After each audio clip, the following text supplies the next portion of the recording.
রমজানের সম্ভাব্য তারিখ জানালেন জ্যোতির্বিজ্ঞানীরা। ডক্টর ইউনূসকে অসুর বানিয়ে ভারত নিম্নরুচির পরিচয় দিয়েছে রিজভি। শিগগির আসন ভিত্তিক একক প্রার্থীর নাম ঘোষণা করবে বিএনপি। খেলাফত মজলিসের সম্ভাব্য 256 প্রার্থীর নাম চূড়ান্ত। শাহ আমানতে আবারও ফিরছে ফ্লাই দুবাই। সড়কে চাঁদাবাজির প্রতিবাদ, সহকারী পুলিশ সুপারের উপর হামলা। জাপানের প্রথম নারী প্রধানমন্ত্রী হতে চলেছে সানায়ে তাকাইচি।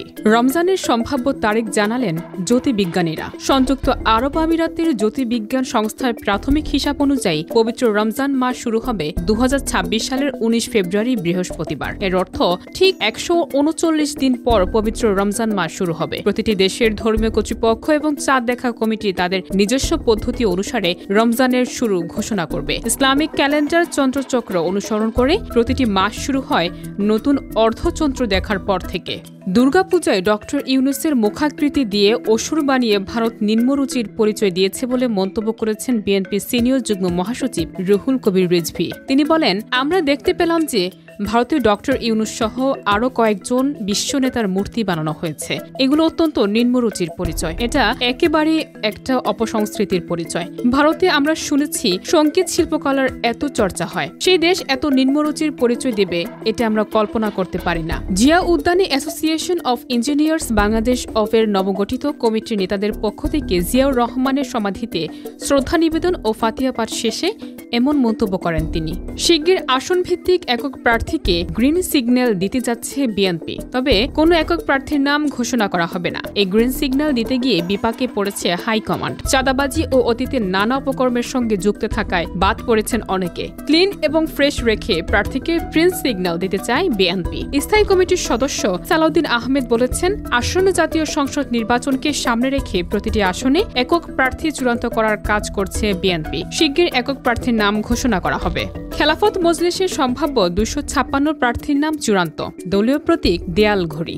এটা নিয়ে নির্বাচনের প্রতিদ্বন্দ্বিতার ঘোষণা দিয়ে খেলাফত মজলিস নেতারা বলেছেন, আগামীর এই নির্বাচন হবে বাতিলের বিপক্ষে ইসলামের লড়াই। ত্রয়োদশ জাতীয় সংসদ নির্বাচন উপলক্ষে মনোনীত সম্ভাব্য এমপি প্রার্থীদের নিয়ে অনুষ্ঠিত এই সভায় সাংবাদিকদের প্রশ্নের জবাবে দলের মহাসচিব ডক্টর আহমদ আব্দুল কাদের বলেন, সারা দেশে 256 জনকে প্রাথমিক পর্যায়ে নির্বাচনের জন্য মনোনীত করা হয়েছে। বাকি প্রার্থীদের নাম ভবিষ্যতে ঘোষণা করা হবে। তবে জোটের সঙ্গে আসন ভিত্তিক ঐক্য হলে সেক্ষেত্রে প্রার্থিতা পরিবর্তনের সম্ভাবনা রয়েছে।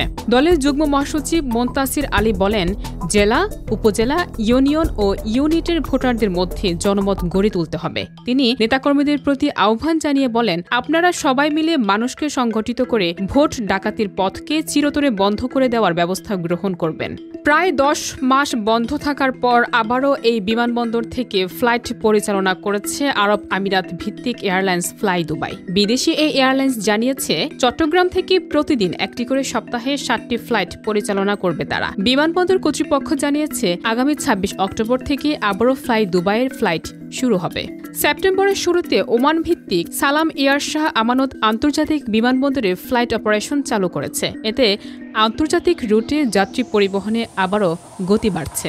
নরসিংদী সড়কে চাঁদাবাজি বন্ধে জিরো টলারেন্স ঘোষণা দেওয়া সহকারী পুলিশ সুপার শামীম আনোয়ারের উপর হামলা করেছে চাঁদাবাজ চক্র। শামীম আনোয়ার বলেন, আজ সকালে নরসিংদী পৌর শহরে অর্শিনগর এলাকায় 2 জন লোক যানবাহন থেকে টাকা তুলছিল। এ সময় আমি তাদেরকে জিজ্ঞাসা করলাম, কিসের টাকা তোলা হচ্ছে? টাকা তুলতে তো হাইকোর্টে নিষেধাজ্ঞা আছে বলে জানলাম। এরই মধ্যে 30 থেকে 35 জন লোক অতর্কিতভাবে আমার উপর হামলা চালায়। এক পর্যায়ে তারা আমাকে কিল ঘুষি মারতে থাকেন। এরপর আমাকে লাঠি দিয়ে মাথায় আঘাত করেন। পরে সঙ্গে থাকা পুলিশ সদস্যরা আমাকে উদ্ধার করে সদর হাসপাতালে নিয়ে আসে। গত কয়েকদিন পূর্বে নরসিংদী সড়কে চাঁদাবাজি বন্ধে জিরো টলারেন্স ঘোষণা করেন সহকারী পুলিশ সুপার শামীম আনোয়ার এবং নিজের ব্যক্তিগত ফেসবুক অ্যাকাউন্টে স্ট্যাটাস দেন। একই সঙ্গে তার উপর যে কোনো সময় হামলার আশঙ্কার কথা জানান। জাপানের প্রথম নারী প্রধানমন্ত্রী হতে চলেছেন সানায়ে তাকাইচি। তাকাইচি দীর্ঘদিন ধরে ব্রিটেনের প্রথম নারী প্রধানমন্ত্রী মার্গারেট থ্যাচারকে অনুসরণ করে আসছেন। এবার তিনি যেন নিজের আয়রন লেডি স্বপ্ন পূরণের দ্বার প্রান্তে। জাপানের ক্ষমতাসীন রক্ষণশীল দল লিবারেল ডেমোক্রেটিক পার্টি তাদের নতুন নেতা হিসেবে সানায়ে তাকাইচিকে নির্বাচিত করেছে। এর ফলে ৬৪ বছর বয়সী এই রাজনৈতিক দেশের প্রথম নারীর প্রধানমন্ত্রী হতে যাচ্ছেন। তাকাইচি জাপানের রাজনীতিতে পরিচিত এবং বিতর্কিত এক মুখ। তিনি দলের ডানপন্থী অংশের একজন প্রবল সমর্থক এবং সাবেক মন্ত্রী, টেলিভিশন উপস্থাপক ও হেভি মেটাল ড্রামার হিসেবেও পরিচিত।